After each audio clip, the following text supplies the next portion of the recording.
Je m'appelle Zachary. J'ai 32 ans et ma belle-mère vient de me regarder droit dans les yeux pour me dire que je n'aurai absolument rien de l'héritage de 70 millions d'euros de mon père. Elle a souri en le disant. Mais avant de vous raconter le moment où l'avocat a commencé à rire et a tout changé, dites-moi d'où vous nous regardez dans les commentaires. Je lis chacun d'entre eux. La salle de conférence chez Sterling & Associates sentait le vieil argent. C'était une odeur de bois d'acajou, de cire au citron et de cuir qui avait vieilli depuis avant ma naissance. J'étais assis d'un côté de la massive table en chêne, les mains jointes sur mes genoux, fixant le grain du bois. Je portais un costume acheté en prêt-à-porter il y a 3 ans pour le mariage d'un ami. Il était un peu serré aux épaules et le tissu commençait à briller aux coudes, mais il était noir et respectueux. C'était tout ce qui comptait. En face de moi, on aurait dit un défilé pour gens moralement en faillite. Ma belle-mère, Elena, menait la danse. Elle avait 55 ans, mais se battait bec et ongles pour en paraître 30, grâce à un chirurgien esthétique probablement sur sa liste d'appels rapides. Elle portait une robe noire, mais ce n'était pas une robe de deuil. C'était une robe de cocktail, quelque chose qu'on porterait pour un gala où l'on s'attend à être le centre d'attention. À côté d'elle se trouvait Brad, son enfant chéri, mon demi-frère. Il avait 25 ans, s'affalait sur sa chaise et tapait furieusement sur son téléphone. Il portait des lunettes de soleil à l'intérieur. Et puis il y avait Tiffany, 22 ans, qui semblait déjà s'ennuyer du concept même de deuil. Elle feuilletait une brochure de voyage pour les Maldives, n'essayant même pas de se cacher. « Je te le dis, maman », a dit Brad, sa voix assez forte pour percer le lourd silence de la pièce. La rouge. Le concessionnaire de Beverly Hills a dit qu'il la garderait jusqu'à vendredi. Mais nous devons transférer les fonds aujourd'hui. L'intérieur noir est sympa, mais le rouge, ça claque. Nous nous en occuperons, chérie, a dit Elena en tapotant sa main. Ses ongles étaient longs, manucurés en cerces acérées, peints d'un rouge sang qui rappelait son rouge à lèvres. Laissons juste les formalités de côté. Monsieur Harrison est toujours silent avec ces choses-là. Je pense à un pantouse à Tribeca, a ajouté Tiffany sans lever les yeux de sa brochure. Ou peut-être Soho. J'ai besoin d'espace pour un studio et d'une vue. Je ne peux pas être créative sans vue. J'ai resserré ma prise sur mes mains jusqu'à ce que mes articulations deviennent blanches. Ils étaient en train de dépecer la vie de mon père avant même que son corps ne soit froid. Cela faisait 4 jours depuis l'enterrement, un spectacle qu'Elena avait transformé en événement de réseautage pour l'élite de la ville, et il dépensait déjà un argent qu'il n'avait pas encore entre les mains. Elena m'a regardé alors. Ses yeux ressemblaient à des éclats de glace. Il n'y avait aucune chaleur, aucun chagrin partagé, juste un venin pur et sans mélange. « J'espère que tu n'as pas pris de congé au travail pour ça, Zachary », a-t-elle dit, sa voix suintant une fausse inquiétude qui couvrait à peine le mépris en dessous. « Je sais combien les salaires horaires sont précieux pour les gens dans ta position. Je travaillais comme chef de projet pour une entreprise de construction. C'était un travail honnête, un travail dur, quelque chose que Brad ne reconnaîtrait pas même s'il le recevait en plein visage avec une pelle. « Je vais bien, Elena », ai-je répondu, gardant une voix stable. « Je suis juste là pour entendre les dernières volontés de papa. » Ces volontés, a-t-elle ricané, un son court et sec comme un aboiement. Robert a été très clair avec moi. Nous avons tout mis à jour il y a 6 ans. Tu sais, juste après le mariage, il voulait s'assurer que l'héritage reste dans la famille qui se souciait vraiment de lui, la famille immédiate. Elle a mis un accent lourd sur immédiate. L'implication était claire. J'étais de l'histoire ancienne. J'étais la relique d'une vie passée. Le fils d'une femme morte il y a 20 ans, un fantôme entend son nouveau royaume parfait. Je n'ai pas mordu à l'hameçon.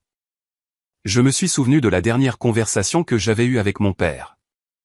Je me suis souvenu de la façon dont sa main, frêle et tremblante, avait saisi la mienne. « Patience, Zach », avait-il chuchoté. « Promets-le-moi. Peu importe ce qu'ils disent, peu importe à quel point ils te font du mal, tu attends.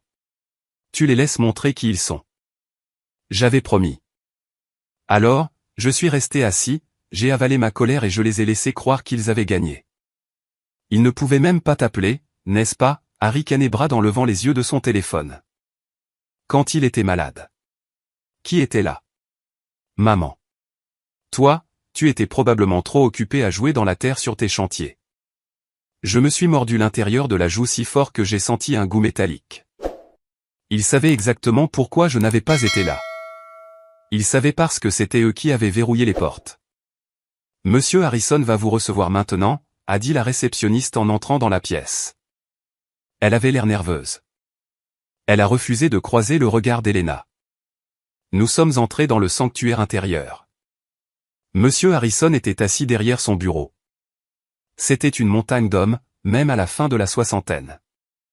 Il avait été l'avocat de mon père pendant 40 ans et son ami depuis plus longtemps encore. Il m'avait fait sauter sur ses genoux quand j'étais tout petit.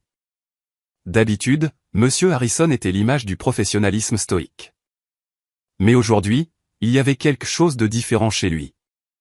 Son visage était rouge, ses yeux brillants, presque humides. Il rangeait les dossiers sur son bureau avec des mouvements précis et délibérés, mais je pouvais voir un tremblement dans ses mains. « Veuillez vous asseoir » a dit Harrison. Sa voix était épaisse. Helena a pris la chaise directement devant le bureau, réclamant la position de pouvoir. Brad et Tiffany l'encadraient. J'ai pris la chaise dans le coin, près de la fenêtre. « Faisons court, Jonathan » a dit Helena en croisant les jambes. « Nous avons des rendez-vous cet après-midi. Lisez juste la partie où j'obtiens tout. Donnez-nous les codes d'accès au compte et nous pourrons tous rentrer chez nous. » Harrison l'a regardé par-dessus le rebord de ses lunettes de lecture. « Mes condoléances, tout d'abord, pour la perte de Robert. C'était un titan de l'industrie et un homme bon. » « Oui, oui. » Très triste, Helena a agité la main avec dédain. « Il est dans un meilleur endroit maintenant. L'héritage. » Harrison s'est raclé la gorge. Il a pris un document. « J'ai ici le dernier testament de Robert Sterling daté d'il y a 6 ans. » Helena m'a lancé un regard triomphant. « Je te l'avais dit. Il y a 6 ans. » « Daté d'il y a 6 ans, a répété Harrison. « Cependant. » « Il n'y a pas de cependant, a interrompu Helena. « Nous avons rédigé ce testament ensemble. Il laisse tout l'héritage à moi, avec des stipulations pour le fonds d'études et les frais de subsistance de Tyler et Tiffany, et il exclut spécifiquement Zachary Sterling. » Elle a tourné tout son corps vers moi, savourant le moment. « Tu n'obtiens rien, Zachary. Pas un sou, pas la maison, pas les voitures, même pas ces vieux livres que tu voulais. Je m'en suis assuré. 6 ans de mariage, et j'ai enfin fait comprendre à Robert ce qu'il en était de son fils distant et ingrat. » La pièce est devenue silencieuse. Brad a ricané. « Ça craint pour toi, frérot. » J'ai senti un vide froid dans ma poitrine. Même si je connaissais mon père, entendre ces mots, savoir qu'il avait signé un papier me raturant, ça faisait mal. C'était comme un coup physique. Helena s'est penchée en avant, les yeux brillants de cruauté. « Tu n'es pas dans le testament. Tu es dehors. Tu n'es rien. » Harrison a baissé les yeux sur le papier. Puis il a regardé Helena. Et là, il a fait quelque chose que je n'avais jamais vu un avocat faire dans une situation pareille, il a commencé à glousser. Ce n'était pas une toux polie. Cela a commencé bas dans sa poitrine, un grondement d'hilarité réprimé, puis cela a bouillonné. Il a mis une main sur sa bouche pour s'arrêter, mais il n'a pas pu. Le rire s'est transformé en un éclat de rire profond, tonitruant, authentique, qui a résonné contre les murs d'acajou. Il a ri jusqu'à devoir retirer ses lunettes et essuyer les larmes de ses yeux. Le visage d'Helena est passé de suffisant à confus, puis à furieux. « Comment osez-vous » a-t-elle crié. « Mon mari est mort.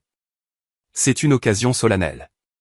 Pourquoi riez-vous » Harrison a pris une profonde inspiration, essayant de se calmer, mais un dernier rire s'est échappé. Il m'a regardé, m'a fait un clin d'œil presque imperceptible, puis a tourné son regard vers Helena. « Je vous présente mes excuses, Madame Sterling », a haleté Harrison en s'essuyant avec un mouchoir en soie.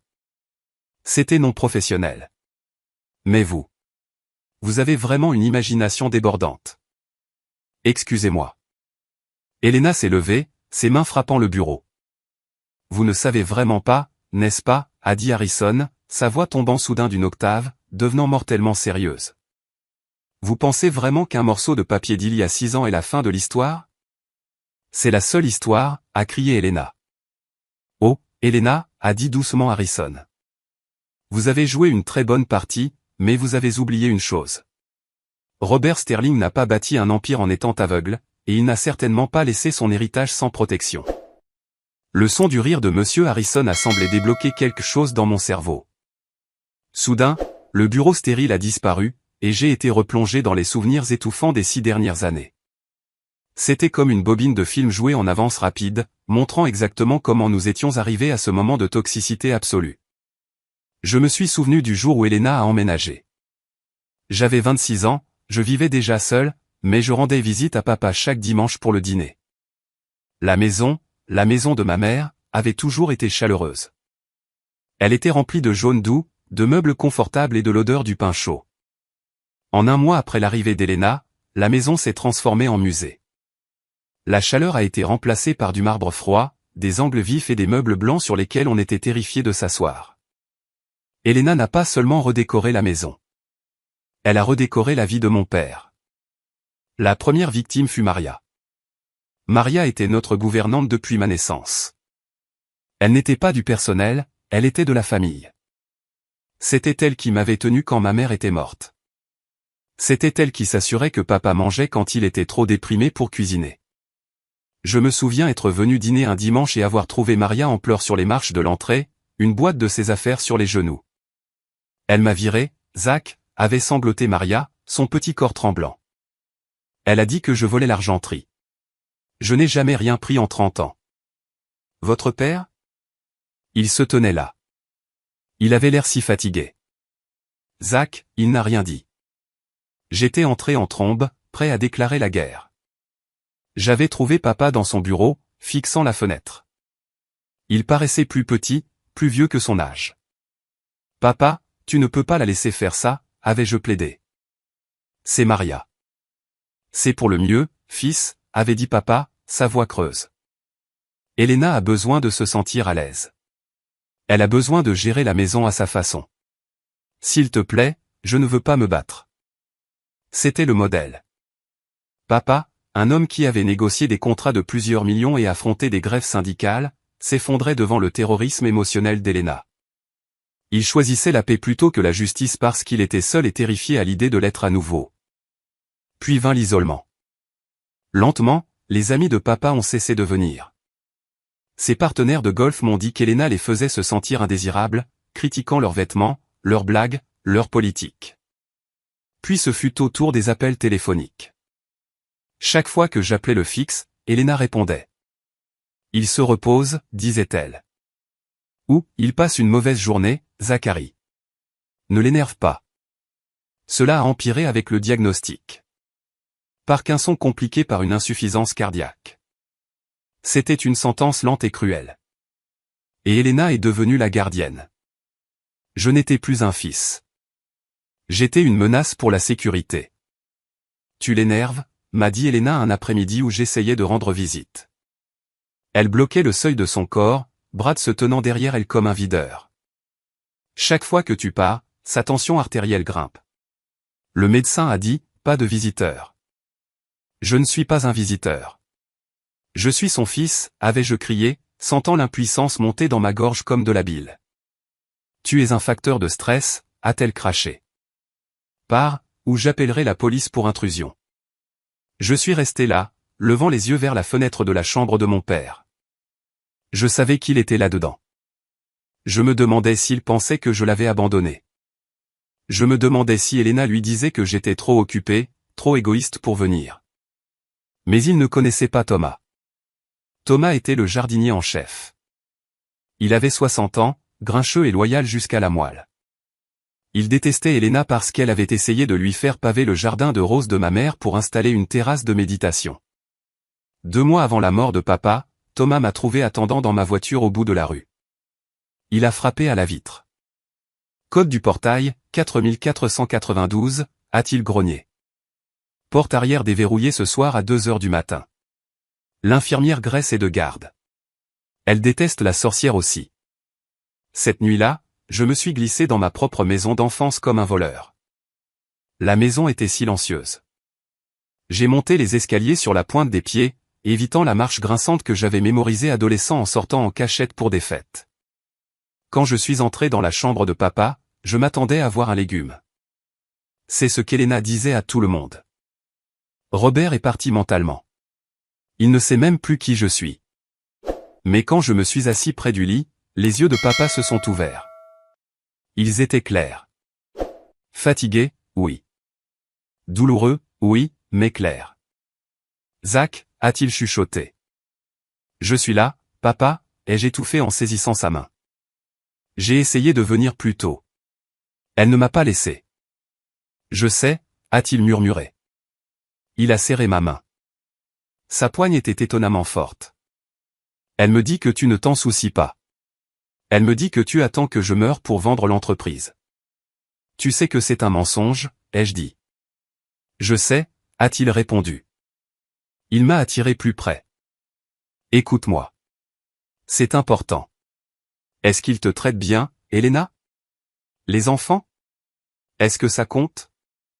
Ça compte, a-t-il insisté. J'ai besoin de savoir.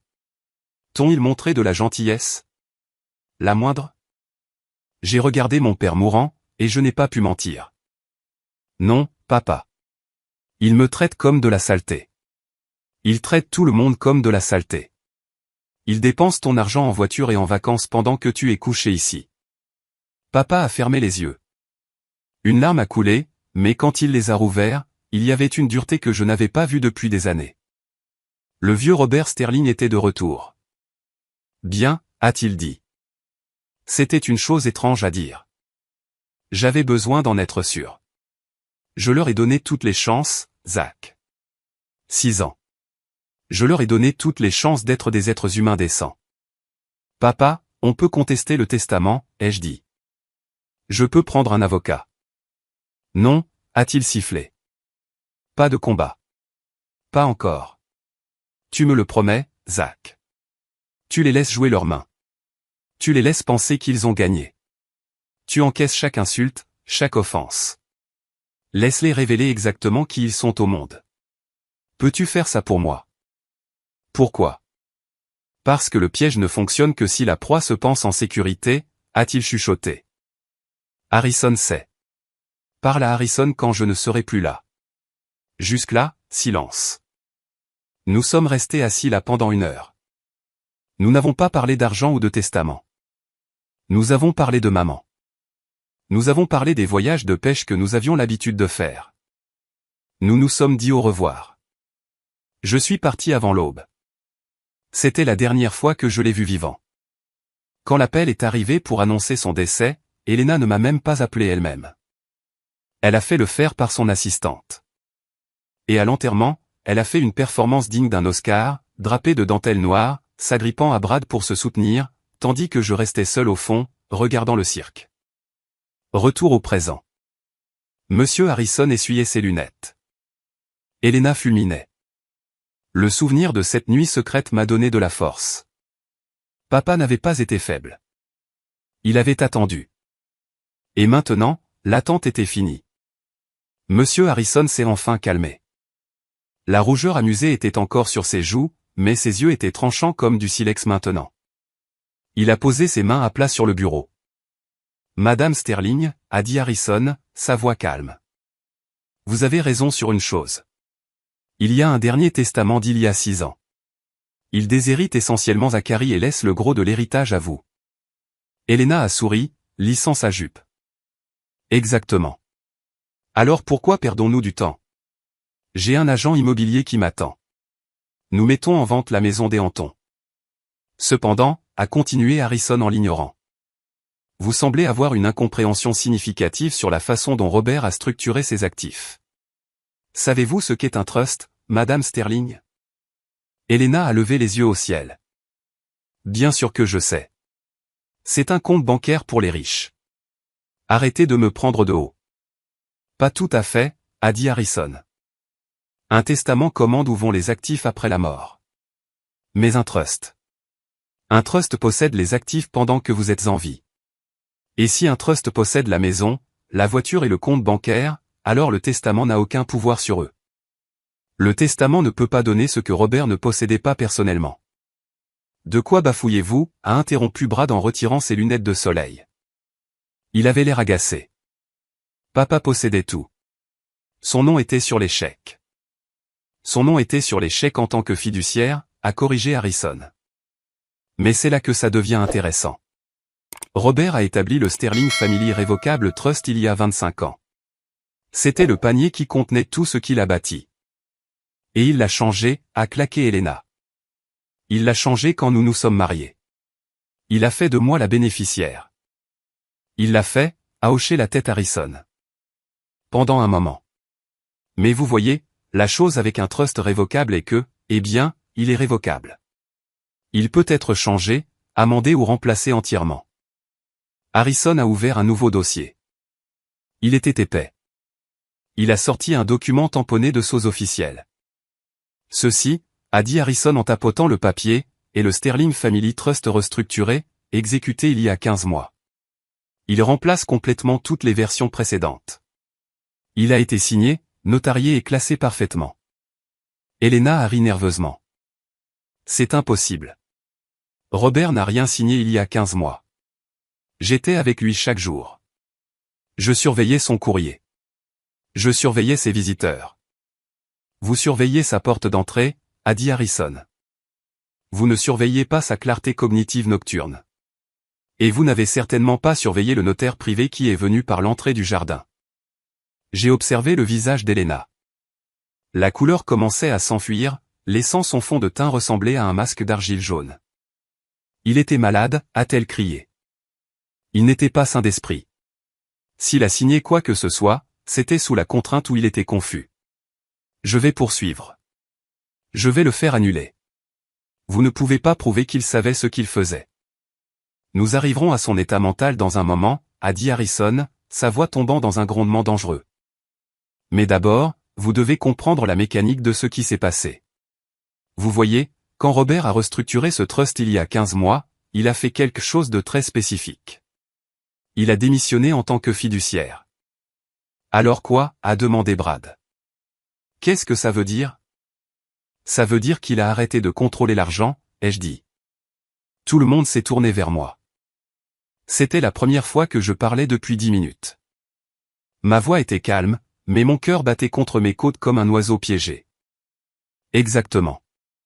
Zachary, Harrison m'a souri. Il a démissionné et il a nommé un nouveau fiduciaire, et ce nouveau fiduciaire a immédiatement exercé son pouvoir pour transférer la propriété des actifs. Qui, a chuchoté Elena. Ses mains tremblaient maintenant.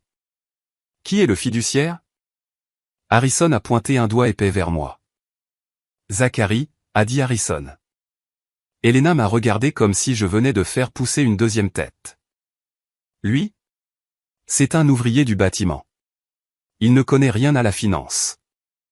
Zachary est le seul fiduciaire de l'héritage Sterling depuis 15 mois, a déclaré Harrison. Mais ce n'est pas la chute, Elena. La chute est la désignation du bénéficiaire. Harrison a pris une seule feuille de papier et l'a fait glisser sur la table vers Elena. Le trust est maintenant un trust irrévocable, a expliqué Harrison, conçu pour éviter l'homologation, conçu pour être blindé, et au moment de la démission de Robert en tant que fiduciaire, qui était-il il y a 15 mois? Le trust a dicté que tous les actifs devaient être légalement titrés au seul bénéficiaire immédiatement. Qui est le bénéficiaire? A demandé Tiffany, sa voix tremblante. Elle avait enfin posé la brochure de voyage. Zachary, a dit Harrison. Le silence qui a suivi était lourd, étouffant. On pouvait entendre le bourdonnement de la climatisation. On pouvait entendre le trafic 40 étages plus bas. Je ne comprends pas, a balbutié Elena. Qu'est-ce que vous dites? Je dis, Harrison s'est penché en avant, que Robert n'a pas laissé d'argent à Zachary dans son testament. Robert a tout donné à Zachary avant de mourir. La maison dans laquelle vous dormiez, elle appartient à Zachary. La voiture avec laquelle Brad est venu ici, elle appartient à Zachary. Les comptes contre lesquels vous avez utilisé vos cartes de crédit, ils sont financés par Zachary. C'est un mensonge. Brad s'est levé, le visage rouge. J'ai vérifié le solde bancaire hier. Il y a 3 millions sur le compte courant. Oui, a dit Harrison. Parce que Zachary a laissé cet argent-là. Il vous a laissé le dépenser. Pourquoi, a chuchoté Elena en me regardant avec horreur. Pourquoi feriez-vous ça? Je me suis enfin levé. Je suis allé vers la fenêtre et j'ai regardé la ville que mon père avait aidé à construire. Puis je me suis tourné pour les affronter. Parce que papa voulait voir si vous changeriez, ai-je dit. Il voulait vous donner une dernière année. Il m'a dit, Zach, s'il me traite avec gentillesse, s'il te traite avec respect, nous pouvons partager. Si Elena prend soin de moi parce qu'elle m'aime, pas parce qu'elle veut un paiement, alors nous prendrons soin d'elle. Je me suis approché de la table, surplombant le groupe. Alors, j'ai attendu, ai-je dit. J'ai regardé. J'ai regardé Maria se faire virer après 30 ans. J'ai regardé tu couper les ponts avec les amis de papa. J'ai regardé toi, Brad, charger une Rolex de 40 000 € sur la carte de l'entreprise alors que papa était aux soins intensifs. J'ai regardé toi, Tiffany, sauter sa visite pour son anniversaire parce que tu avais un billet pour Coachella. Je peux expliquer, a bégayé Brad en cachant son poignet derrière son dos. Et toi, Elena? Je l'ai regardé. Je t'ai regardé traiter mon père mourant comme un fardeau. Un inconvénient qui ne mourait pas assez vite. Nous étions mariés, a crié Elena en retrouvant sa voix. J'ai des droits. Pension alimentaire. Vous ne pouvez pas juste m'écarter. C'est de l'abus financier. Abus financier? Harrison a ri encore, mais cette fois, c'était un son sombre et colérique. Parlons d'abus, voulez-vous? L'atmosphère dans la pièce était passée du choc à une panique primale. Le Golden Boy, Brad, avait l'air d'être sur le point de vomir.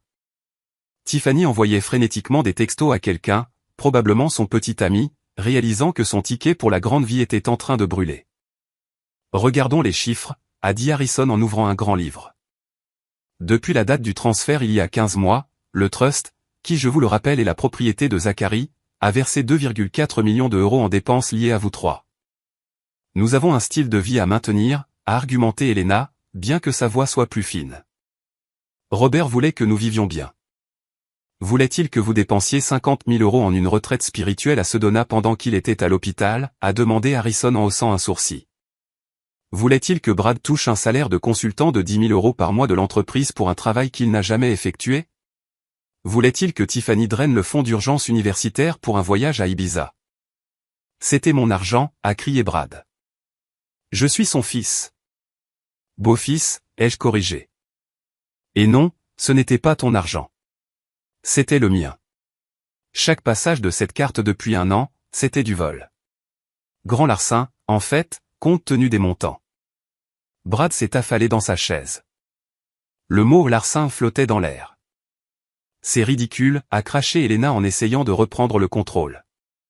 Vous ne pouvez pas prouver toute cette propriété. Les titres sont au nom de Robert. En fait, Harrison a sorti une pile de photocopies, les titres ont été transférés au Trust ZS l'année dernière.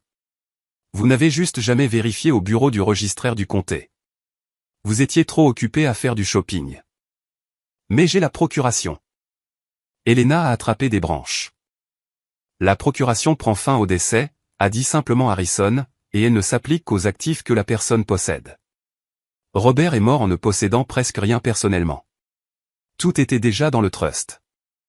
La réalisation a frappé Elena comme une gifle physique. Elle avait passé 6 ans à attendre une paix, endurant un mari malade, jouant le rôle de l'épouse dévouée, seulement pour découvrir qu'elle gardait un coffre vide. Tu m'as trompé, a-t-elle sifflé en me regardant. Toi et ce vieux bâtard, vous m'avez piégé. N'ose pas l'appeler comme ça, ai-je dit, ma voix basse. Il était plus intelligent que toi. Tu pensais que parce qu'il était malade, il était stupide. Tu pensais que parce que j'étais calme, j'étais faible. Je veux un audit judiciaire, a crié Elena. Je veux voir les dossiers médicaux. Robert était mentalement incompétent. Je sais qu'il l'était. Il oubliait des noms. Il mélangeait des dates. Il n'y a aucun moyen qu'un juge croie qu'il avait la capacité de signer 70 millions d'euros à toi. Elle a pointé un doigt manucuré vers moi. Coercition. Influence indue. C'est ce que c'est. Je vais te poursuivre pour tout. Je vais bloquer cet héritage au tribunal pendant 10 ans. Tu ne verras pas un sou. Harrison a soupiré. Il avait l'air fatigué de ses cris. Nous avions anticipé cela. Elena, Robert savait que vous clameriez l'aliénation mentale. Il savait que vous essaieriez de traîner son nom dans la boue pour obtenir un paiement.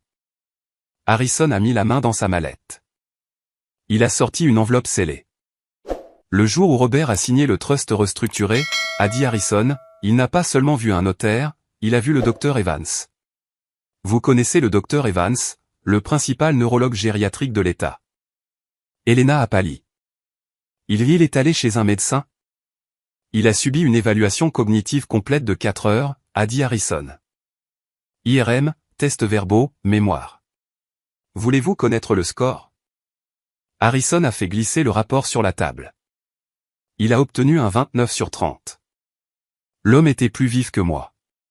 Le rapport conclut sans équivoque que Robert Sterling était sain d'esprit, comprenait parfaitement l'étendue de ses actifs et prenait des décisions de son plein gré. Elena a fixé le rapport. Elle ne l'a pas touché. C'était comme de la kryptonite. Mais attendez, a dit Harrison. Il y a plus. Nous avons aussi filmé la signature. Voulez-vous la regarder? Nous avons une vidéo de Robert expliquant exactement pourquoi il vous écartait. Il liste les dates où vous avez crié sur lui. Il liste les fois où vous l'avez négligé. Il parle très clairement. Elena avait l'air piégée. Elle regardait la porte, mesurant la distance. Vous ne pouvez pas nous faire ça, a pleuré Tiffany, des larmes de crocodile coulant enfin. Où sommes-nous censés vivre? Cette maison est notre maison. C'est la maison de Zachary, a dit Harrison. Mais nous sommes de la famille, a gémi Tiffany. Zach, allez. Nous avons grandi ensemble. Tu as emménagé quand tu avais 16 ans, Tiffany, ai-je dit froidement, et tu as passé les 6 dernières années à dire à tout le monde dans ton école privée que j'étais l'assistant du jardinier parce que tu avais honte de mon travail manuel. Ne joue pas la carte de la famille maintenant. Nous ne partons pas, a déclaré Elena en croisant les bras. La possession vaut les 9/10 de la loi. Vous devrez nous expulser. Et dans cet état, ça prend des mois, peut-être des années. Elle a souri de nouveau. Une lueur de son arrogance passée est revenue. Elle pensait avoir trouvé une faille. Elle pensait pouvoir squatter mon manoir et rendre ma vie infernale. Je m'attendais à ce que vous disiez ça, ai-je dit. Et honnêtement, si ce n'était que pour l'argent, j'aurais pu vous laisser rester quelques semaines. J'aurais pu vous accorder un délai de grâce. J'ai mis la main dans la poche de ma veste. Mais ensuite, papa m'a dit d'ouvrir le dossier noir. J'ai sorti un dossier noir uni. Ce n'était pas format juridique. Il était plus fin. Qu'est-ce que c'est? A demandé Brad, le regardant nerveusement. Papa a engagé un détective privé il y a 3 ans, ai-je dit. Il voulait savoir où allaient tous les retraits d'argent. Il voulait savoir pourquoi sa femme disparaissait pour des week-ends au spa qui n'apparaissaient sur aucun relevé de carte de crédit. Elena a cessé de respirer. Je pouvais voir sa poitrine se figer. Vous n'avez aucun droit, a-t-elle chuchoté. J'ai tous les droits, ai-je dit. Je suis le propriétaire de l'héritage et le fils que vous avez essayé de détruire. J'ai ouvert le dossier. Le bruit de l'ouverture du dossier était comme un coup de feu dans la pièce calme. J'ai sorti 3 piles distinctes de papier et je les ai étalées sur la table en chaîne face à Elena. Commençons par les petites choses, ai-je dit en pointant la première pile. Le jeu. J'ai regardé Brad. Il s'est recroquevillé dans sa chaise. Brad, tu as dit à maman que tu investissais dans la crypto. C'est là qu'est allé l'argent l'été dernier, non? Mais selon ces dossiers du Bellagio et du Caesars Palace, tu as un sacré problème de blackjack. Tu es actuellement endetté auprès d'un usurier à Vegas pour 40 000 € de plus. Papa a remboursé la première dette pour garder tes rotules intactes, mais il a gardé les reçus. Maman, a pleuré Brad. Je peux expliquer. Elena ne l'a pas regardé. Elle fixait la deuxième pile. Maintenant, l'affaire, ai-je dit. Ou devrais-je dire, les affaires? J'ai fait glisser une pile de photos sur la table. Elles n'étaient pas graphiques, mais elles étaient accablantes. Elena tenant la main de son professeur de yoga dans un hôtel à Cabo. Elena embrassant un promoteur immobilier dans une cabine de restaurant. Papa savait, ai-je dit doucement. Il savait depuis 2 ans. Il restait assis dans ce fauteuil roulant à attendre que tu rentres à la maison, sentant le parfum d'un autre homme sur toi. Et il n'a jamais dit un mot. Tu sais combien de force cela demande? Il ne se souciait pas de moi, a crié Elena, sa voix craquant. Il était vieux. Il était malade. J'ai des besoins. J'ai donné les meilleures années de ma vie. Tu ne lui as rien donné, ai-je rugi, frappant la table. Le bruit soudain a fait sursauter Tiffany. Tu lui as donné la solitude. Tu lui as donné la trahison. J'ai pris une profonde inspiration. Mon cœur battait la chamade. Mais je devais porter le coup final. Celui que papa avait hésité à me montrer. Mais la triche est une affaire civile, ai-je dit, ma voix devenant glaciale. Ceci. C'est criminel.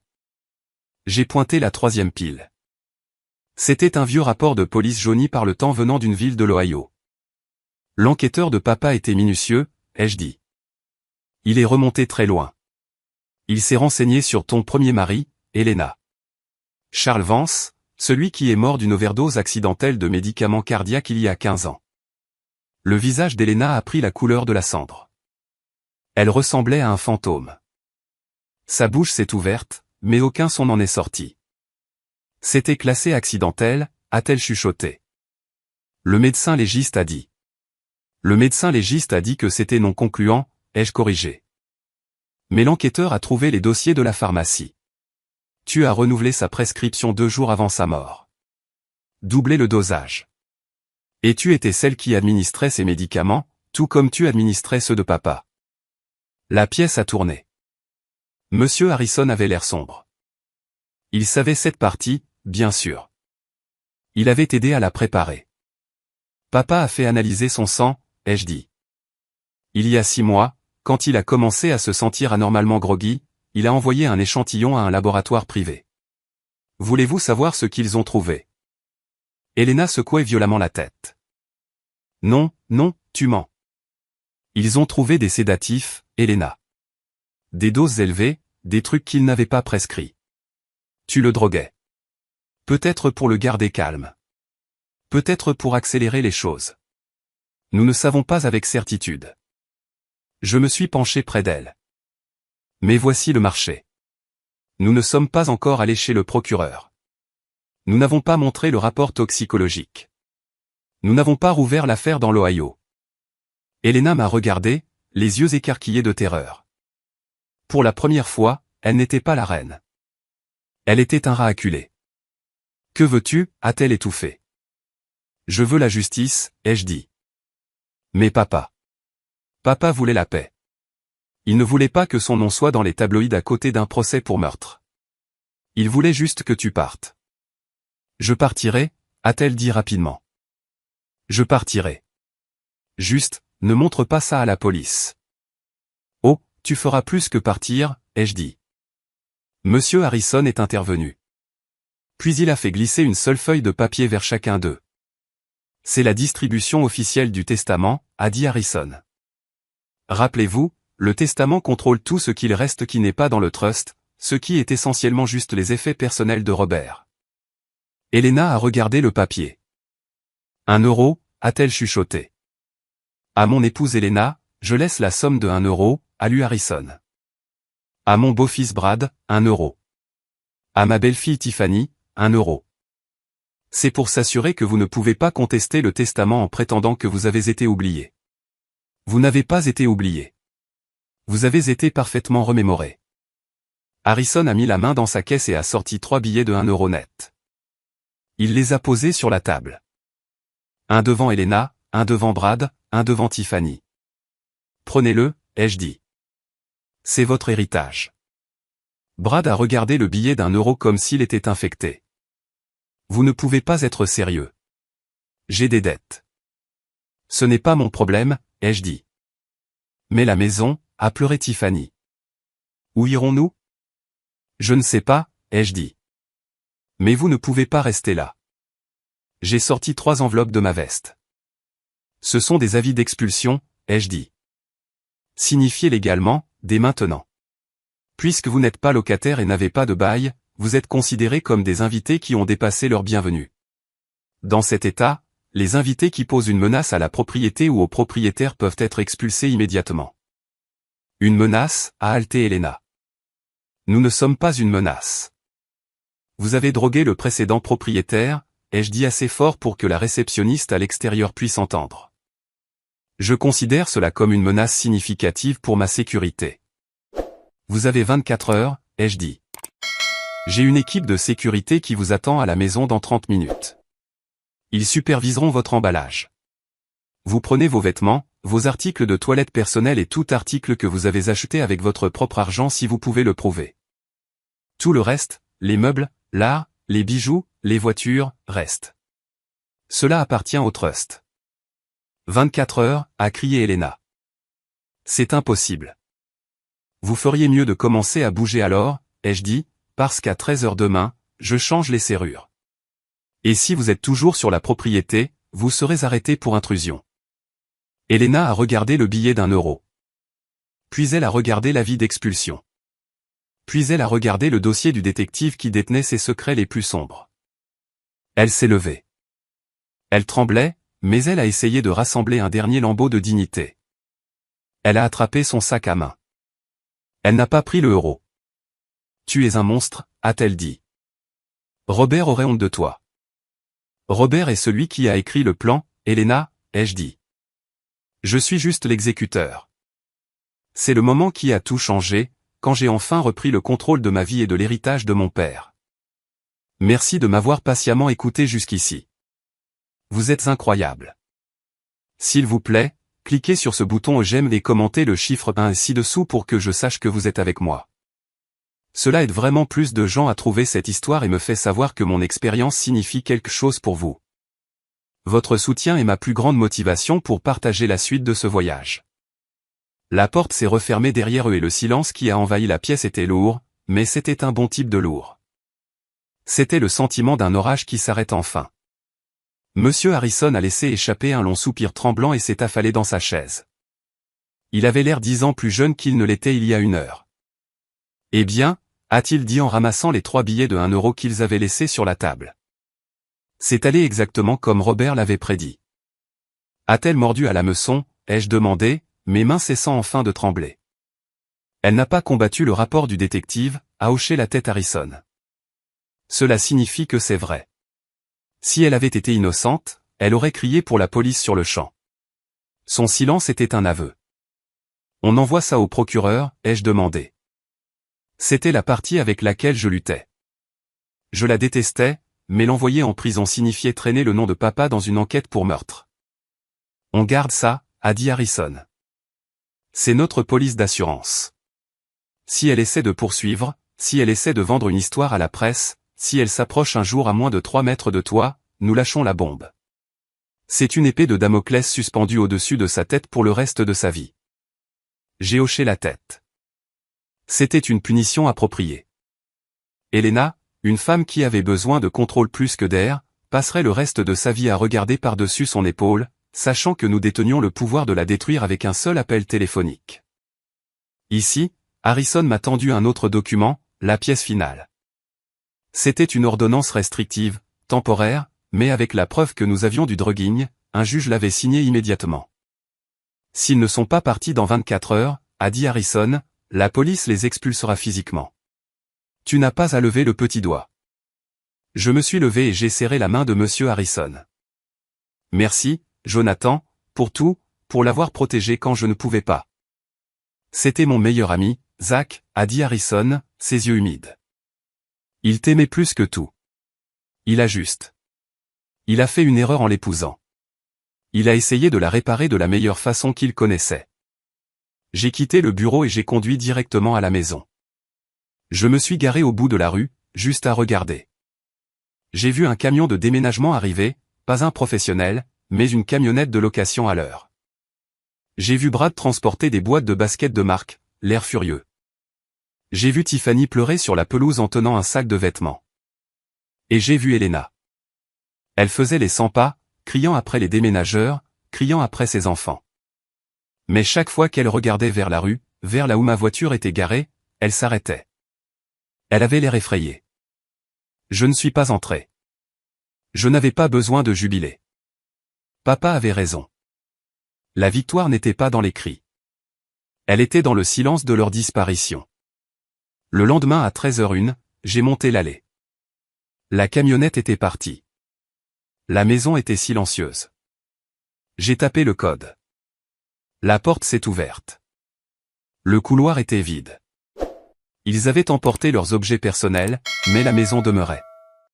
Le marbre était encore froid, mais l'air semblait plus léger. Je suis entré dans la cuisine. Sur le comptoir, il y avait un seul jeu de clés et une note griffonnée de l'écriture acérée d'Elena, « Espère que tu pourriras dans cette grande maison vide ». J'ai froissé la note et je l'ai jetée à la poubelle. Mon téléphone a vibré. C'était Sarah, ma fiancée. Je n'avais pas parlé des Vance à propos d'elle. Je ne voulais pas qu'il sache quoi que ce soit sur ma vraie vie. C'est fait, a demandé Sarah. C'est fait, ai-je dit. Ils sont partis. Tu vas bien? Je crois, ai-je dit. C'est étrange, mais bon. J'arrive, a-t-elle dit. Et j'apporte des pizzas et de la peinture. On repeint ce salon blanc affreux immédiatement. J'ai ri. C'était la première fois que je riais en des semaines. S'il te plaît, je le veux jaune comme avant. Plus tard cet après-midi-là, un vieux camion battu est arrivé dans l'allée. C'était Thomas le jardinier. Il est descendu avec une pelle et une petite plante en pot. J'ai entendu dire que la sorcière est morte, a grogné Thomas en crachant par terre. Ding dong, ai-je dit. Thomas a esquissé un rare sourire. Ton père? Il m'a donné une enveloppe il y a quelques mois. A dit que je ne devais pas l'ouvrir avant que la maison soit propre. Je l'ai ouverte ce matin. Thomas m'a remis une lettre. C'était de l'écriture de papa. Thomas, si tu lis ceci, Zach est de nouveau aux commandes. Je t'ai laissé un petit quelque chose dans le trust. Assez pour prendre ta retraite ou assez pour replanter ce jardin de roses que tu aimes tant. Prends soin de mon garçon. Il m'a laissé 50 000 €, a dit Thomas, la voix étranglée. Vieux fou, je l'aurais fait gratuitement pour les roses. Tu ne prends pas ta retraite, si, ai-je demandé. Sûrement pas, a dit Thomas. Ces roses hybrides ont besoin d'élagage. Et je suppose que tu vas virer cette chère entreprise de paysage qu'Elena a embauchée. Tu es réembauché, Thomas, ai-je dit. Plein salaire, le double de ce qu'il était avant. Thomas a hoché la tête, incliné sa casquette et s'est dirigé vers la remise à outils comme s'il n'était jamais parti. J'ai parcouru la maison, pièce par pièce. J'ai trouvé le coffre-fort caché dans le bureau de papa. La combinaison était ma date de naissance. À l'intérieur, je n'ai pas trouvé d'argent. J'ai trouvé des albums photos de moi et maman. Elena les avait cachés, prétendant qu'ils étaient du désordre, mais papa les avait sauvés. Je me suis assis sur le sol du bureau, feuilletant les images d'une enfance heureuse, d'un père qui riait, d'une mère qui me serrait fort. J'ai réalisé alors que les 70 millions ne comptaient pas. La maison ne comptait pas. Ce qui comptait, c'est que papa s'était frayé un chemin jusqu'à moi. À travers le brouillard de la maladie, à travers la manipulation d'un prédateur, il avait formulé un plan pour s'assurer que le fils qu'il aimait était celui qui restait à la fin. Il ne m'a pas seulement laissé une fortune. Il m'a laissé une vindication. J'ai regardé par la fenêtre. La voiture de Sarah arrivait. Elle transportait des boîtes de pizza. Thomas bêchait déjà dans le jardin, préparant le sol pour une nouvelle vie. Le cauchemar du divorce qui n'a jamais eu lieu. La toxicité de la bataille pour la garde d'un homme mourant. Tout était fini. Je n'étais plus la victime. Je n'étais plus le fils ingrat. J'étais Zachary Sterling. Et j'étais à la maison. 3 mois se sont écoulés depuis que je suis entré dans cette salle de conférence et que j'ai largué une bombe nucléaire sur le monde d'Elena. 3 mois depuis l'expulsion, les cris et le silence qui a suivi. Si vous pouviez entrer dans le domaine Sterling aujourd'hui, vous ne le reconnaîtriez pas. Et je ne parle pas structurellement. Les murs sont les mêmes, le toit est le même, mais l'âme de la maison a été transplantée dans le corps. La première chose à partir a été le mobilier blanc. J'ai fait don de chaque pièce de la collection au musée d'Elena à un refuge local. C'était poétique. Ces canapés hors de prix et inconfortables apportaient enfin du confort à des gens qui en avaient réellement besoin, quelque chose qu'elle n'aurait jamais autorisé. Sarah et moi avons passé les 2 premiers week-ends à décaper le papier peint de la salle à manger sous des couches de grège d'Elena. C'est gris et beige. Et oui, c'est aussi déprimant que ça en a l'air. Nous avons trouvé le motif original que ma mère avait choisi dans les années 90. C'était comme excaver une civilisation perdue. Mais le plus grand changement n'était pas la peinture ou les meubles. C'était l'odeur. Pendant 6 ans, cette maison a senti l'eau de Javel, le parfum cher et la peur. Maintenant, je suis entré par la porte d'entrée mardi dernier après une longue journée sur le chantier. L'air était épais avec l'odeur d'ail rôti, d'origan et de tomates mijotées. C'était l'odeur de mon enfance. Maria, ai-je appelé en jetant mes clés dans le bol. Dans la cuisine, mi-jo, est venue la voix qui avait l'habitude de me chanter des berceuses. Je suis allé dans la cuisine pour trouver Maria, paraissant 5 ans plus jeune que le jour où elle avait été virée, régnant sur la cuisinière. Elle fredonnait un air, remuant une marmite massive de sauce. Quand elle m'a vu, elle a agité une cuillère en bois de manière menaçante. « Va te laver les mains, Zacharie. Tu as de la terre sous les ongles. Tu as l'air de travailler pour gagner ta vie, contrairement à ce pérézozo de Brad. » J'ai ri. C'était un son qui venait facilement ces jours-ci. Oui, madame. Ramener Maria était le premier décret exécutif que j'avais signé en tant que fiduciaire. Je ne l'ai pas seulement réembauché, j'ai doublé son salaire et établi un plan de retraite qui rendrait un PDG jaloux. Quand je me suis présenté à son petit appartement pour lui demander de revenir, nous avons tous deux pleuré pendant environ 20 minutes. Elle m'avait dit qu'elle travaillait à la laverie, gagnant à peine de quoi vivre. Ton père, m'avait-elle dit alors, essuyant ses yeux, il essayait de m'envoyer des chèques, Zach, en secret. Mais Elena, elle surveillait les comptes comme un faucon. Il a réussi à me glisser de l'argent quelques fois par Thomas, mais il avait peur qu'elle le découvre et vire Thomas aussi. Maintenant, en la regardant commander la cuisine, j'ai senti un nœud se desserrer dans ma poitrine que je n'avais pas réalisé être là. La maison n'était plus seulement un bâtiment. C'était une maison. Dans l'arrière-cour, la transformation était encore plus dramatique. Thomas, notre jardinier grincheux, était parti en guerre contre l'aménagement minimaliste d'Elena.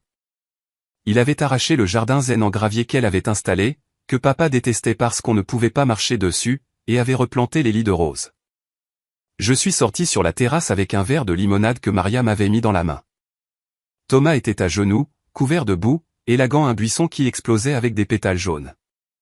Rose jaune, a grogné Thomas sans lever les yeux. Celle de ta mère.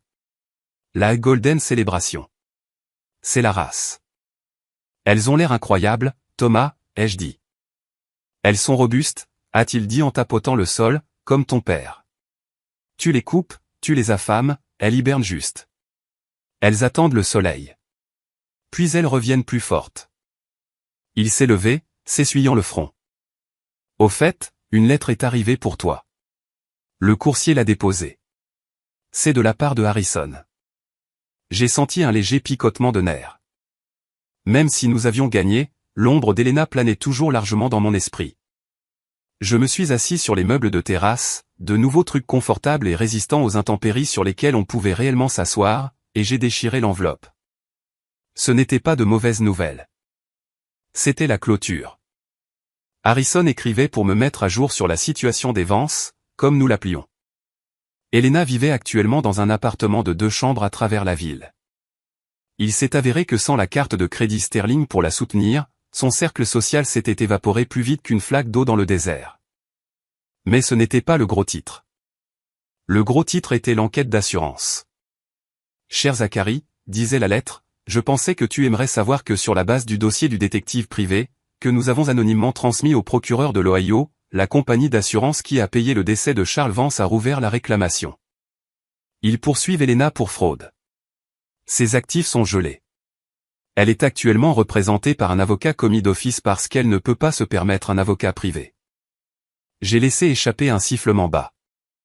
Avocat commis d'office pour une femme qui ne buvait pas de vin à moins qu'il ne coûte au moins 100 € la bouteille. C'était un sort pire que la prison. Et Brad, la lettre avait une note à son sujet aussi. Brad Vance a été vu travaillant au service de voiturier du club de golf, le même club dont il était membre aux frais de ton père. La justice poétique est rarement aussi rapide, mais je pensais que tu apprécierais l'ironie. J'ai plié la lettre. Je n'ai pas ressenti de joie. Je n'ai pas ressenti l'envie de conduire jusqu'à là-bas et de rire à leur visage. J'étais juste fini. Ils étaient le passé. La poussière dans le rétroviseur. Bonne nouvelle, a demandé Thomas en me regardant. Les meilleurs, ai-je dit. La justice. Je suis rentré à l'intérieur et je me suis dirigé vers le bureau de papa. Il restait une dernière chose à faire. Une dernière pièce du puzzle que papa m'avait laissée. Dans sa dernière lettre, celle que Harrison avait lue au bureau, il y avait un PS que je n'avais pas partagé avec le groupe, PS Zach. Une fois que la maison sera de nouveau à toi, vérifie le double fond dans le 3e tiroir de mon bureau. J'ai caché quelque chose là le jour où Elena m'a demandé où était la bague de fiançailles de ta mère. Je lui ai dit que je l'avais perdue. Je ne voulais pas qu'elle la porte. Je me suis assis au massif bureau d'acajou. J'ai passé ma main sur le bois. C'était là que papa avait bâti son empire. C'était là qu'il s'asseyait tard le soir à élaborer des stratégies. J'ai ouvert le 3e tiroir. Il était vide. Juste quelques vieux stylos et trombones. Mais j'ai tâtonné le bord, juste comme il m'avait appris quand j'étais enfant en jouant à cache-cache. Il y avait un petit loquet. Clic. Le panneau inférieur s'est soulevé. En dessous se trouvait une petite boîte en velours et un carnet épais relié en cuir. Mes mains tremblaient quand j'ai ouvert la boîte. Elle était là, le solitaire de diamant, simple et élégant, capturant le soleil de l'après-midi filtrant à travers la fenêtre. C'était la bague qu'il avait donnée à maman quand il n'avait rien d'autre qu'un rêve et un vieux camion battu. Elena avait voulu une roche massive, quelque chose de flashy. Cette bague était pure. Je l'ai, papa, ai-je chuchoté. Elle ne l'a jamais touchée. J'ai mis la boîte dans ma poche. Je savais exactement à quel doigt cette bague appartenait. Sarah était restée à mes côtés quand je n'étais qu'un chef de projet avec des problèmes de papa et un futur déshérité. Elle méritait le symbole de la véritable association. Puis j'ai pris le carnet. Je m'attendais à ce que ce soit un journal ou peut-être des codes financiers. Mais quand je l'ai ouvert, j'étais confus. C'était un grand livre. Des colonnes manuscrites de noms, de dates et de montants. Entrée août 2019. Destinataire, Isabella Martinez. Montant, 15 000 €. Objet, scolarité. 2e année. Isabella Martinez. C'était la petite fille de Maria. J'ai tourné la page. Entrée janvier 2020. Destinataire, Lucas Miller, le fils de Thomas. Montant, 12 000 €. Objet, remboursement de prêt de petite entreprise. J'ai tourné plus vite. Il y avait des dizaines de noms. La bonne qui avait travaillé pour nous pendant 2 ans. Le chauffeur qu'Elena avait viré parce qu'il était trop bavard. La réceptionniste de son ancien bureau. Papa n'avait pas seulement caché de l'argent à Elena pour me protéger. Il avait mené une opération caritative secrète à partir de son tiroir de bureau pendant 6 ans. Pendant qu'Elena achetait des sacs à main, papa payait des fonds d'études, des factures médicales et des prêts de démarrage pour les gens qui se souciaient vraiment de lui. Il avait siphonné sa propre richesse petit à petit pour aider les autres, tout en jouant le rôle du vieil homme soumis et malade. Des larmes ont piqué mes yeux. J'avais passé tant de temps à être en colère parce qu'il ne tenait pas tête à Elena, ne réalisant pas qu'il menait une sorte de guerre différente. Il menait une guerre de guérilla de gentillesse derrière les lignes ennemies. J'ai trouvé une note glissée à l'arrière du carnet. Zach, si tu trouves ceci, cela signifie que tu contrôles le trust. Tu verras que le trust a un sous-compte appelé le Sterling Education Initiative. Il est bien financé. S'il te plaît, continue-le. Elena voulait être une reine. Je préférais être un voisin. Ne laisse pas l'argent te rendre dur, fils. Utilise-le pour rendre les choses douces pour les gens qui ont la vie dure. J'ai fermé le livre et je l'ai pressé contre mon front. Je le promets, papa, ai-je étouffé. Je ne m'arrêterai pas. Ce soir-là, quand Sarah est arrivée, la maison brillait. Maria avait allumé des bougies. La table était mise avec la belle vaisselle de maman. Une autre chose que j'avais récupérée du grenier où Elena l'avait bannie. Nous avons mangé des pâtes qui avaient le goût de l'amour. Nous avons ri avec Maria. Et après, j'ai emmené Sarah dans le jardin sous le clair de lune et l'odeur des roses jaunes. Je n'ai pas fait un grand discours. Je n'en avais pas besoin. J'ai juste sorti la boîte en velours. Mon père a sauvé ça, ai-je dit. Il l'a sauvé pour quelqu'un qui connaissait la valeur de la loyauté. Veux-tu m'épouser, Sarah? Elle n'a pas demandé la taille du diamant. Elle n'a pas demandé le contrat de mariage, sur lequel Harrison insistait, mais nous savions tous deux que ce n'était que du papier. Elle m'a juste serré dans ses bras et a dit oui. Alors que nous nous tenions là à nous serrer l'un l'autre dans le jardin que mon père avait payé pour protéger, dans la maison qu'il avait complotée pour sauver, j'ai réalisé que la transition était complète.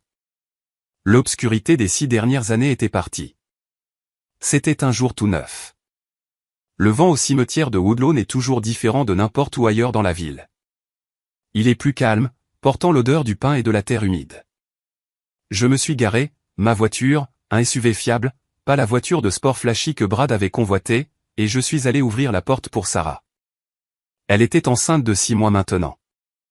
Rayonnante de cette manière qui vous fait croire au miracle, bougeant avec une grâce prudente. « Tu as les fleurs ?» a-t-elle demandé en ajustant son manteau. « Je les ai » ai-je dit en soulevant le bouquet massif de roses jaunes du siège arrière. Thomas les a coupées ce matin. Il a menacé de me hanter si je les laissais flétrir avant d'arriver ici. Nous avons marché main dans la main le long du chemin sinueux. Cela faisait 1 an depuis la lecture du testament, 1 an depuis que l'avocat était parti. Quand nous avons atteint la tombe de papa, le soleil commençait juste à plonger sous la ligne d'horizon, jetant de longues ombres dorées sur l'herbe. La pierre tombale était en granit simple, Robert Sterling, père, époux, bâtisseur. Et en dessous, une citation que j'avais choisie, « La force tranquille déplace les montagnes ». Je me suis agenouillé et j'ai placé les roses contre la pierre froide. J'ai passé un moment à nettoyer quelques feuilles tombées, un rituel de soins qui semblait important. « Hey, papa » ai-je dit doucement. J'ai amené la famille. Sarah a posé sa main sur son ventre. Le petit Robert donne des coups, a-t-elle souri. Je pense qu'il sait que grand-père écoute. Nous nommions le bébé Robert. C'était le seul choix qui avait du sens. Je me suis levé et j'ai mis mon bras autour de Sarah, regardant la tombe. Pendant longtemps, j'étais venu ici avec de la colère. Colère contre le cancer, colère contre Elena, colère contre le temps que nous avions perdu. Mais aujourd'hui, la colère était partie. Tu sais, ai-je dit à Sarah, brisant le silence, pendant longtemps, j'ai pensé que l'héritage était un mot sale. J'ai regardé ce qu'il a fait à Elena. J'ai regardé ce qu'il a fait à Brad pour en faire un monstre. Je pensais que l'argent était un poison. Ça peut l'être, a dit Sarah en posant sa tête sur mon épaule. Mais papa. Il m'a montré. C'est juste un outil, ai-je continué, mon esprit dérivant vers le grand livre dans le tiroir du bureau. C'est un amplificateur. Si tu es avide, ça fait de toi un tyran. Mais si tu es bon, si tu es comme papa, ça fait de toi un bouclier. J'ai pensé à la dernière année. Nous avions officiellement lancé la Sterling Foundation. La petite fille de Maria, Isabella, avait obtenu son diplôme avec mention, sans dette. Nous avions aidé 3 autres familles du quartier à repousser des promoteurs prédateurs. Et Elena, la dernière mise à jour de Harrison était sombre, mais juste le procès concernant l'assurance de la mort de son premier mari l'avait drainée. Elle avait réglé à l'amiable hors tribunal pour éviter le temps de prison, admettant la négligence. Elle travaillait comme hôtesse dans un restaurant à 3 villes de là. Brad avait déménagé hors de l'État, fuyant ses dettes de jeu, enfin forcé d'affronter le monde sans filet de sécurité. Ils vivaient les vies qu'ils avaient méritées. Et moi aussi. Il aurait adoré ça, a dit Sarah, regardant autour de la clairière paisible. Il aurait adoré te voir heureux, Zach. C'est tout ce qu'il a toujours voulu. C'était le vrai plan. L'argent était juste le véhicule pour te rendre ta liberté. Ouais, j'ai hoché la tête. Il jouait aux échecs 4 dés pendant que nous jouions aux dames. J'ai regardé la tombe une dernière fois. Nous sommes corrects, papa, ai-je chuchoté. La maison est pleine de vie de nouveau. Le jardin fleurit. Et je vais être le genre de père que tu étais. Je vais les protéger. Je vais leur apprendre qu'être intelligent, ce n'est pas combien tu peux prendre. C'est combien tu peux donner. Une brise a bruissé à travers les arbres, secouant les feuilles du vieux chêne qui montait la garde au-dessus de la parcelle. Cela ressemblait à un gloussement. Un gloussement profond et familier. Viens, a dit Sarah en serrant ma main. Rentrons à la maison. Maria prépare des lasagnes et elle a dit que si nous sommes en retard, elle donne ma portion à Thomas. J'ai souri. On ne peut pas avoir ça. Nous sommes retournés à la voiture, laissant les roses jaunes brillantes contre la pierre grise. Alors que je quittais les portes du cimetière, j'ai regardé dans le rétroviseur. Je ne quittais pas seulement une tombe. Je quittais le fardeau du passé. J'avais ma femme, mon fils à naître, mes amis loyaux et un but. Papa avait raison. Il m'avait tout laissé. Pas seulement les millions, mais la feuille de route pour une vie bien vécue. À tous ceux qui écoutent cette histoire, peut-être que vous gérez votre propre Elena. Peut-être que vous avez l'impression d'être poussé dehors, ignoré ou sous-évalué. Peut-être que vous attendez une justice qui semble ne jamais devoir arriver. Prenez-le de moi, Zachary Sterling, parfois, vous devez jouer le long jeu. Parfois, vous devez être calme pour pouvoir entendre la vérité. Et parfois, la meilleure vengeance n'est pas de crier et de hurler. C'est de vivre une bonne vie, de protéger les gens que vous aimez et de laisser les déchets s'évacuer d'eux-mêmes. Tenez la ligne, faites confiance à votre instinct et ne sous-estimez jamais, jamais le pouvoir d'un homme calme avec un plan. Merci d'avoir marché sur cette route avec moi. C'était une course folle du bureau de l'avocat au cimetière, mais je suis heureux de ne pas avoir eu à le faire seul. Si l'histoire a signifié quelque chose pour vous, si vous croyez que le bien triomphe finalement de l'avidité, faites-moi une faveur une dernière fois, écrasez ce bouton j'aime, abonnez-vous à la chaîne pour que nous puissions continuer à construire cette communauté. Et partagez ceci avec quelqu'un qui a besoin de l'entendre. Je suis Zachary. C'était mon histoire et maintenant je rentre à la maison pour manger des lasagnes avec ma famille. Restez en sécurité, tout le monde.